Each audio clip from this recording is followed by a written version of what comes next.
Assalamualaikum warahmatullahi wabarakatuh. Perkenalkan, nama saya Devi Putri Pratama dengan NIM 2131644, Prodi Geografi Non-Kependidikan. Saya salah satu mahasiswa dari Universitas Negeri Padang.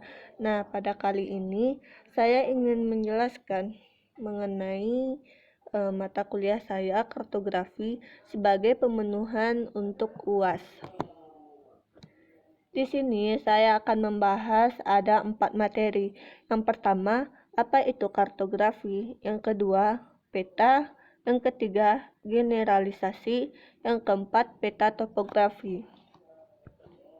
Yang pertama, apa itu kartografi? Kartografi merupakan seni, ilmu pengetahuan, dan teknologi tentang pembuatan peta-peta, sekaligus mencakup studinya sebagai dokumen-dokumen ilmiah dan hasil karya seni. Nah, jadi kartografi ini ilmu yang khusus membahas tentang pembuatan peta-peta. Saya masuk ke materi yang kedua, pengertian peta. Apa sih peta itu? Nah, peta adalah gambaran dari permukaan bumi dengan ukuran yang lebih kecil, biasanya dengan skala tertentu, dan digambarkan di atas bidang datar dalam bentuk simbol-simbol yang sifatnya selektif, serta melalui suatu sistem proyeksi tertentu. Pasti setiap sesuatu dibuat itu pasti memiliki tujuan, kan? Nah, tujuan utama dari semua peta yang ada di dunia ini yaitu memberikan informasi yang ditampilkan dalam bentuk gambar kepada pengguna peta. Nah, peta itu dikelompokkan menjadi beberapa jenis. Sekarang saya khusus membahas peta yang dikelompokkan berdasarkan isinya. Yang pertama, peta umum. Peta umum adalah peta yang menggambarkan permukaan bumi secara umum seperti gunung-gunung, sungai, permukiman, dan lain-lain. Jenis peta ini ada yang berskala besar seperti peta topografi dan juga ada yang berskala kecil seperti atlas. Yang kedua, peta khusus. Peta khusus adalah peta yang isinya gambaran yang bersifat khusus seperti penyebaran penduduk yang memberikan gambaran umum tentang penduduk, curah hujan, penggunaan tanah, dan lain-lain. Jenis peta ini dapat dikelompokkan lagi berdasarkan temanya sehingga dikenal dengan nama peta tematik. Nah, jadi peta khusus ini dibuat berdasarkan apa yang ingin kita ketahui atau kita analisis. Yang ketiga, peta chart.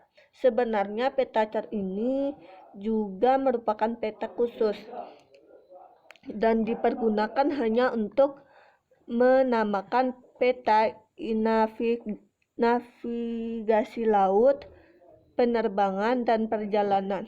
Nah, jadi peta chart ini khusus digunakan untuk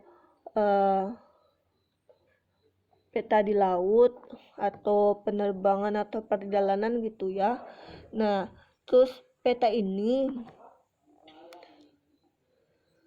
apa yang digambarkan peta tersebut kecuali rute perjalanan juga faktor-faktor yang sangat berpengaruh atau sangat perlu untuk diperhatikan bagi kepentingan keselamatan perjalanan. Contohnya yaitu peta chart. Peta chart menggambarkan up and down daerah yang dilewati atau ketinggian bukit-bukit. Sangat penting diketahui seorang penerbang. Unsur-unsur peta. Nah, peta memiliki beberapa unsur. Yang pertama, judul. Yang kedua, tipe data. Yang ketiga, indeks. Yang keempat, skala. Yang kelima, sumber dan pembuat. Yang keenam, tahun pembuatan, yang ketujuh proyeksi, yang kedelapan orientasi, yang kesembilan legenda, dan yang kesepuluh sistem koordinat, yang dimana kita tahu garis lintang dan garis bujur. Fungsi peta. Jadi peta itu memiliki 4 fungsi. Yang pertama, menunjukkan posisi atau lokasi relatif. Yang kedua, memperlihatkan ukuran. Jadi peta itu dapat menggambarkan berapa sih luas sebenarnya suatu wilayah. Yang ketiga, memperlihatkan bentuk. Jadi peta itu memperlihatkan gimana sih bentuk permukaan bumi atau bentuk satu daerah. Yang keempat, mengumpulkan dan menyeleksi data-data dari suatu daerah dan menyajikannya di peta. Karakteristik peta. Jadi peta itu memiliki karakteristik tersendiri. Yang pertama, skala peta itu bervariasi. Yang kedua, mudah direproduksi. Jadi peta itu nggak bakal kepentok masalah reproduksi atau berhenti gitu. Yang ketiga, biasanya digunakan sebagai peta dasar untuk kepentingan tertentu. Nah, ya. Yang keempat, untuk mengetahui lokasi peta digunakan bantuan inset. Syarat peta yang baik. Jadi, sesuatu yang kita buat itu harus memiliki standar yang baik agar semua orang itu paham gitu mau ngebaca. Yang pertama, tidak membingungkan. Nah, jadi peta yang kita buat itu tidak boleh membingungkan si pembaca. Kalau sampai si pembacanya bingung, gimana tuh? Ntar dia nyasarkan. Yang kedua, mudah dimengerti pembaca peta. Nah, sama. Jadi peta itu mudah dibaca dan mudah dipahami agar bisa dipergunakan dengan baik. Yang ketiga, memberikan gambaran yang sebenarnya. Jadi peta itu nggak ada ya guys yang ceritanya ngarang-ngarang. Jadi peta itu emang realitanya gitu. Yang keempat, rapi dan bersih. Nah, jadi kalau kita mau ngebuat peta harus rapi biar yang kita yang mandang pun enak dan si pembaca pun enak. Nah, materi yang ketiga, generalisasi. Jadi apa sih generalisasi itu? Generalisasi secara umum bisa disebut dengan penyederhanaan peta. Jadi generalisasi itu dipergunakan untuk nyederhanain peta ya. Atau tujuan generalisasi pun memiliki tujuan. Tipe generalisasi. Jadi generalisasi itu terbagi atas 2 tipe. Yang pertama generalisasi grafis atau disebut juga geometris, dan yang kedua generalisasi konseptual. Perbedaan dari kedua generalisasi ini terkait pada metode yang terlibat pada proses generalisasi.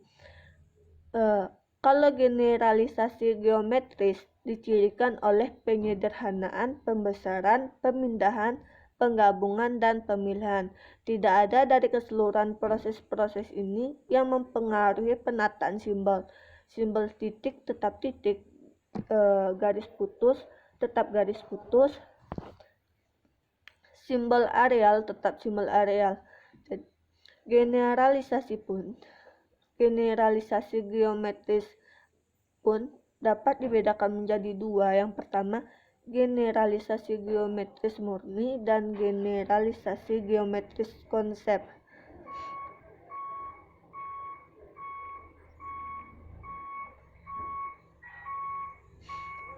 Jadi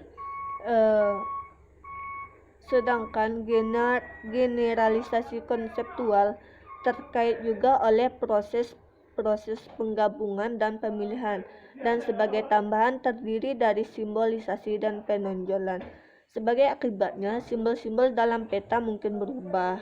Jadi, generalisasi konseptual ini pada penyederhanaannya mungkin simbol-simbolnya ada beberapa yang berubah gitu. Materi yang keempat, peta topografi. Peta topografi adalah peta yang menggambarkan semua unsur topografi yang nampak di permukaan bumi, baik unsur alam maupun buatan manusia. Jadi peta topografi itu menggambarkan semua penampakan yang ada di bumi gitu. Dan kemudian peta topografi ini juga terbagi atas juga memiliki 3 skala. Yang pertama skala besar, yaitu dari 1:10.000 sampai 1:500. Yang kedua skala sedang, mulai dari 1:25.000 sampai 1:250.000. Yang ketiga skala kecil, mulai dari 1:500.000 sampai 1:1 juta.